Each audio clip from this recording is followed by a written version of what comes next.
The thumbnail was a little bit clickbaity, so you can put the pitchforks away. And if you were coming here expecting some bullying or gatekeeping, then I do apologize. That'll be a different video for a different time. But what you're about to see as I knee ride this pool full into oblivion is actually part of our pro grading. And we've got 2 students undergoing their grading in this video. And part of the process is I like to put them through a bit of a chain wrestle, bit of a flow roll.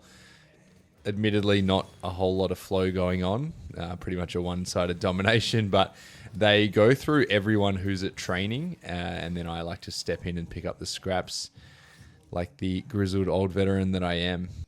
But here, I see the process as a 2-part thing. It's partially to put them in uncomfortable positions so that they're forced to problem solve, show what they understand, show what they know, but also under fatigue at the same time. As I said, this was already several minutes into the role.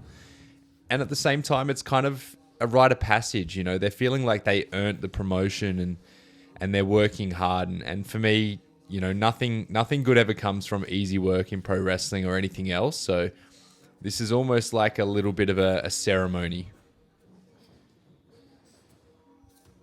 So here I'm just kind of being a little bit difficult. You know, the intent is not to injure. I'm not working stiff by any means. I'm just trying to keep the tempo up, keep the pace up, and just get them working. You know, people tend to be lazy and they look for shortcuts and they look for rest points, but I want to take that away to really see what they're made of and really have them earn their stripes.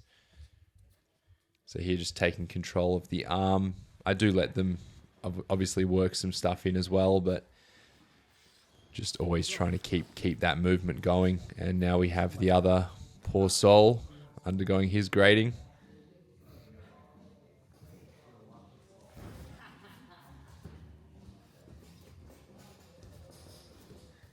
Now working through to a mat return.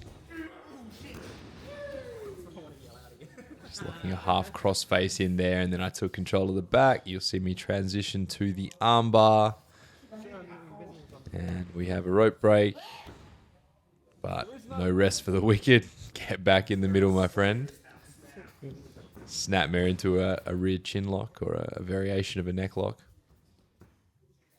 You know, everyone has their own opinions of what grading should be, if there should be any at all. This is how I like to run things. I take a lot of influence from Brazilian Jiu-Jitsu, although I do admit the Jiu-Jitsu gradings are infinitely more difficult.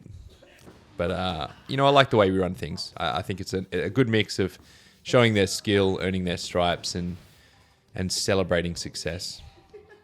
And if you want to see more videos like this and obviously the full session, head to worldbeaterwrestling.com. That's where they all will appear for Ring General members. So it's a great insight into what goes on at the EPW school. And thus concludes the smash. Thanks for watching.